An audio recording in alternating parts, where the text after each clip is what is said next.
Buen día, amada afiliación.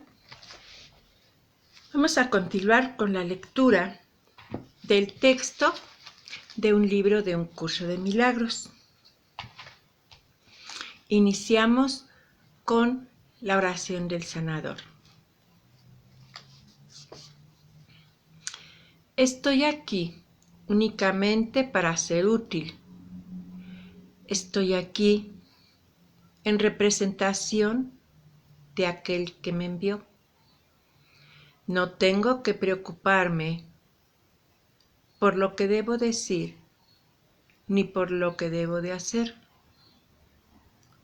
pues aquel que me envió me guiará.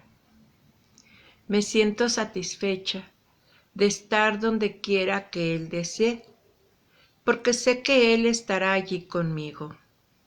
Sanaré a medida que le permita enseñarme a sanar. Muy bien, con esta oración nos ponemos al servicio del Espíritu Santo y pedimos su guía. Estamos en el capítulo 4, las ilusiones del ego, epígrafe 2, el ego y la falsa autonomía. Es razonable preguntarse cómo pudo la mente haber inventado al ego. De hecho, esa es la mejor pregunta que puedes hacerte. Sin embargo, no tiene objeto dar una respuesta en función del pasado, porque el pasado no importa y la historia no existiría si los mismos errores no siguiesen repitiéndose en el presente. El pensamiento abstracto es pertinente al conocimiento, porque el conocimiento es algo completamente impersonal y para entenderlo no se necesita ningún ejemplo. La percepción, por otra parte, es siempre específica y por lo tanto concreta. 2. Todo el mundo inventa un ego o un yo para sí mismo, el cual está sujeto a enormes variaciones debido a su inestabilidad. También inventa un ego para que cada persona a la que percibe,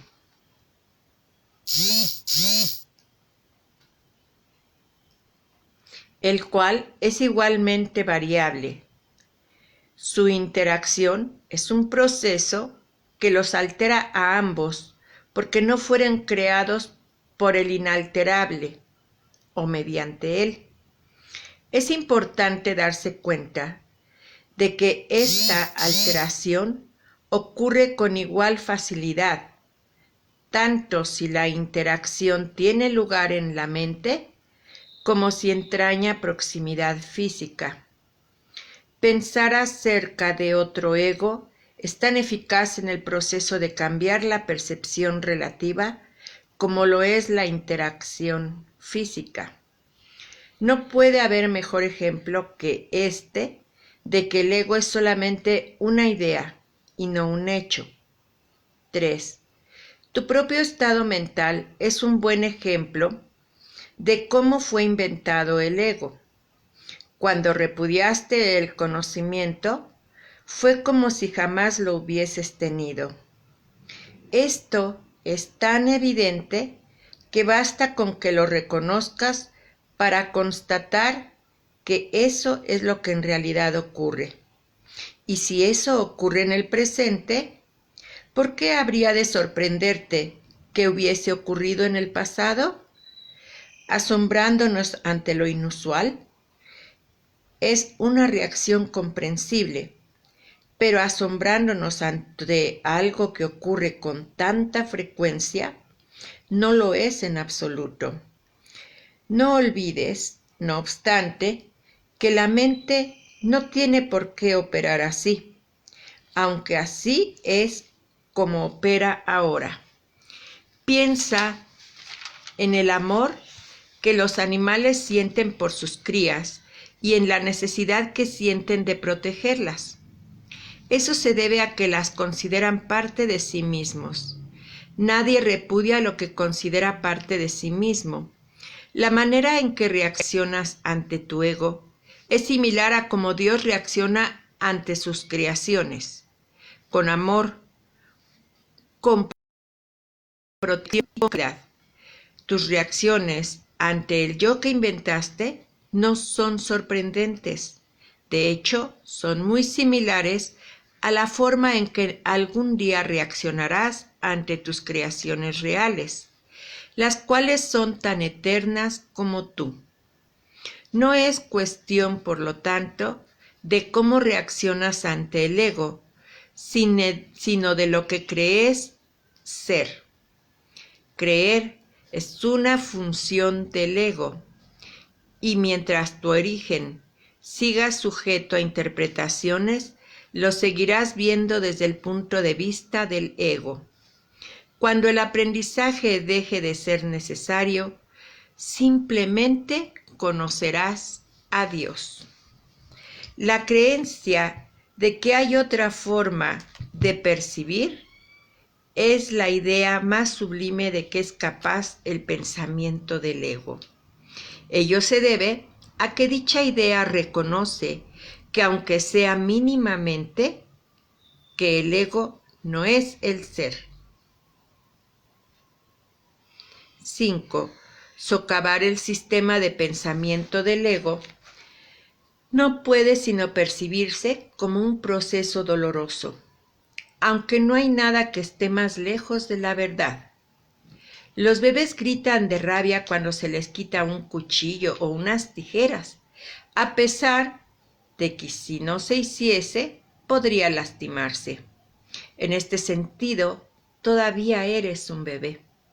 No tienes una idea clara de lo que es el verdadero instinto de conservación y probablemente decidirás que necesitas precisamente lo que más daño te haría.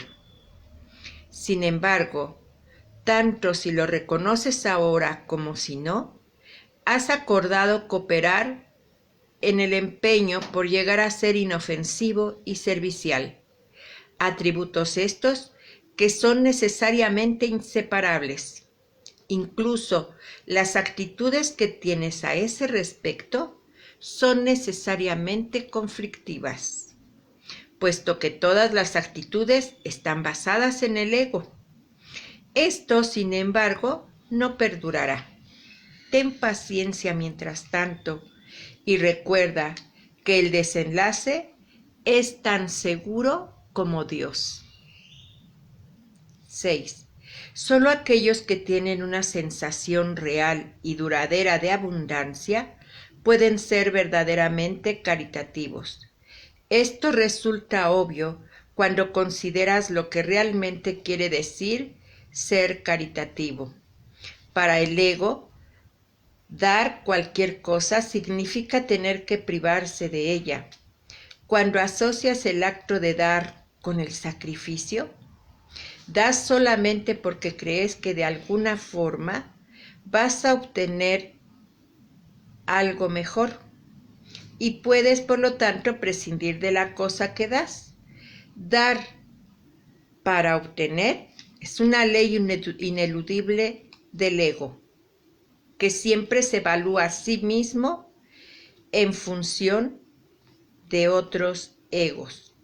Por lo tanto, está siempre obsesionado con la idea de la escasez, que es la creencia que le dio origen. Su percepción de otros egos como entes reales no es más que un intento de convencerse a sí mismo de que él es real. El amor propio, desde el punto de vista del ego, no significa otra cosa que el ego se ha engañado a sí mismo creyendo que es real y por lo tanto está temporalmente menos inclinado a saquear. Ese amor propio es siempre vulnerable a la tensión, término este que se refiere a cualquier cosa que él perciba como una amenaza a su existencia. 7. El ego vive literalmente a base de comparaciones. La igualdad es algo que está más allá de lo que puede entender y, por lo tanto, le es imposible ser caritativo. Lo que el ego da nunca emana de una sensación de abundancia, porque él fue engendrado precisamente como un sustituto de esta. Por eso es por lo que el concepto de obtener surgió en su pensamiento, en su sistema de pensamiento. Los apetitos son mecanismos para obtener que representan la necesidad del ego de ratificarse a sí mismo.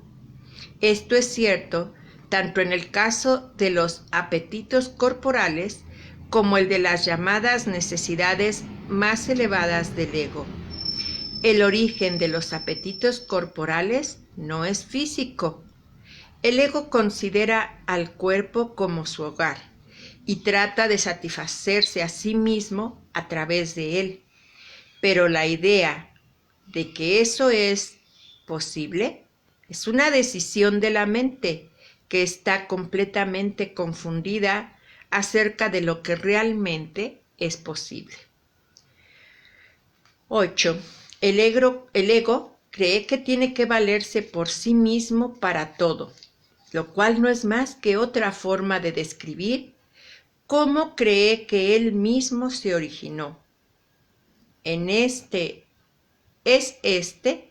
un estado de tanto temor que lo único que puede hacer es dirigirse a otros egos y tratar de unirse a ellos en un débil intento de identificarse con ellos o atacarlos en una demostración, igualmente débil, de fuerza.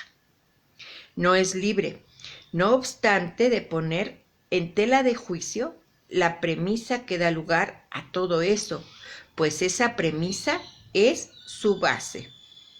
El ego es la creencia de la mente según la cual tiene que valerse completamente por sí misma. Los incesantes esfuerzos del ego por ganar el reconocimiento del espíritu y establecer así su propia existencia son inútiles. El espíritu, en su conocimiento, no es consciente del ego. No lo ataca, simplemente no lo puede concebir en absoluto. Aunque el ego tampoco se percata del espíritu, se percibe a sí mismo rechazado por algo más grande que él. Por eso es por lo que el amor propio, tal como el ego lo concibe, no puede por menos que ser ilusorio. Las creaciones de Dios no crean mitos, si bien el esfuerzo creativo se puede trocar en mitología. Esto puede suceder, sin embargo, solo bajo una condición. Lo que fabrica deja de ser creativo. Los mitos pertenecen exclusivamente al ámbito de la percepción y las formas que adoptan son tan ambiguas y su naturaleza está tan marcada por la dicotomía entre el bien y el mal, que ni siquiera el más benévolo de ellos está exento de connotaciones aterradoras. 9.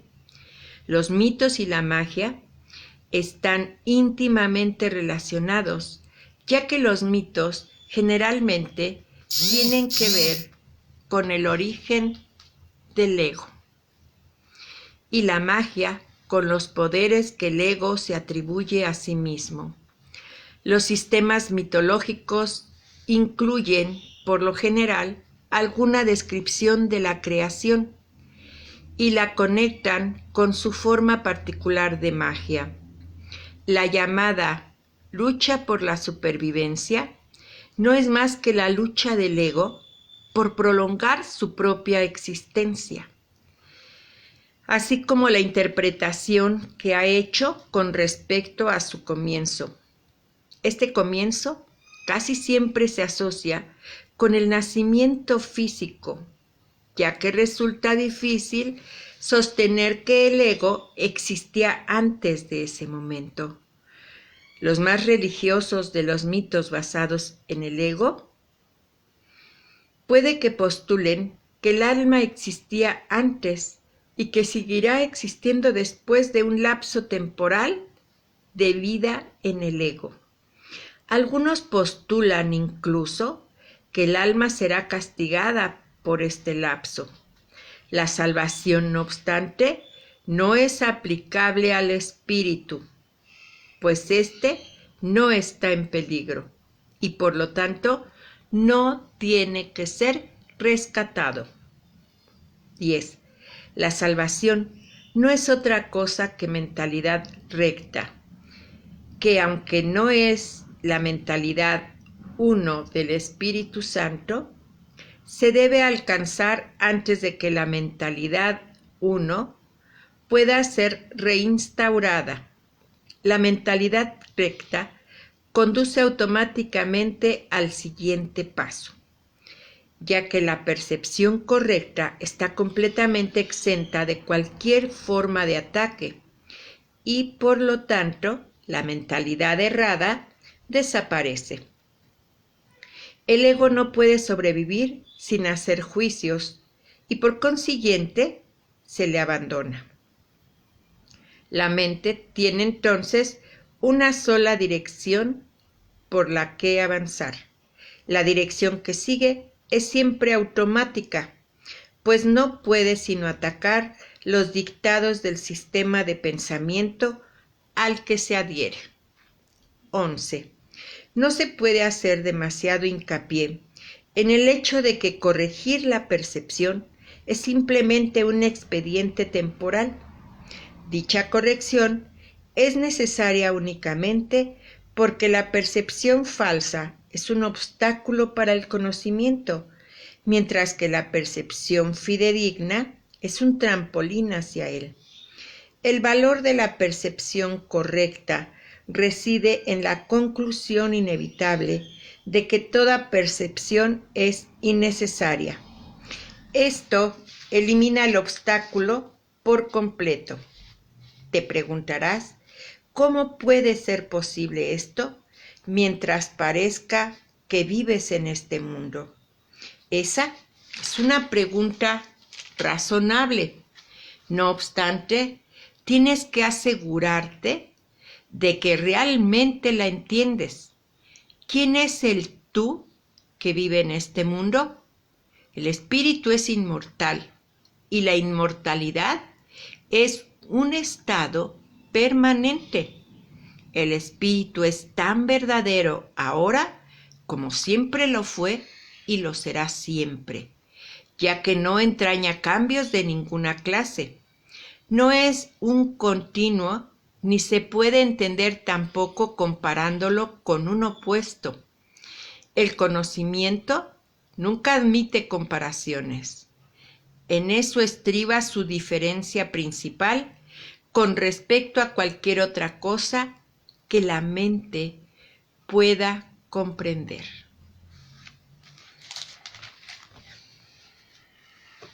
Esto fue el subtítulo El ego y la falsa autonomía. Muy bien, muchas gracias por haber escuchado esta lectura. Que el amor, la dicha y la paz sean en ti, en mí y en todo el mundo. Y hoy es un gran día para dar y recibir milagros. Vayamos pues de la mano del Espíritu Santo. Bendiciones, hermanitos santos. Un abrazo.